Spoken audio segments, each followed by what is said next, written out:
શિયાળ અને કાગડો। એક સમયે એક જંગલમાં એક બુદ્ધિશાળી શિયાળ રહેતો હતો।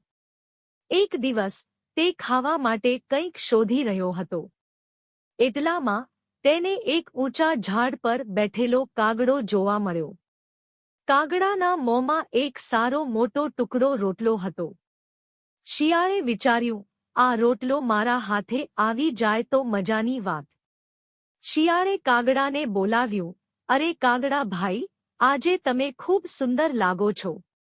તમારું કાળું ચમકતું પંખો અને તીક્ષ્ણ આંખો તમને રાજા જેવો દેખાડે છે। મારે તમારું સ્વર સાંભળવો છે। કૃપા કરીને એક મીઠું ગીત ગાઈને સંભળાવો। કાગડો શિયાળની ચાતુરાઈ સમજ્યો નહીં। તે શિયાળની વખાણીએ ખુશ થઈ ગયો અને તરત જ ગાવા માટે મોં ખોલ્યું। રોટલો સીધો નીચે પડી ગયો અને શિયાળે પળવારમાં તેને ઉઠાવી લીધો। કાગડો સમજી ગયો કે તે શિયાળની બુદ્ધિથી હારી ગયો। શિયાળ મીઠી હસી પડ્યો અને કહ્યું, મિત્ર, આગળથી ચપળ અને ચતુર બનો।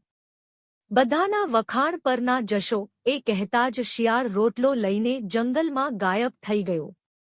શીખ, વધારે વખાણ પર વિશ્વાસ કરવો નહીં, નહીં તો છે તરાઈ જશો। જો તમને આ વાર્તા ગમી હોય તો લાઈક, શેર અને સબસ્ક્રાઇબ કરવાનું ભૂલતા નહીં।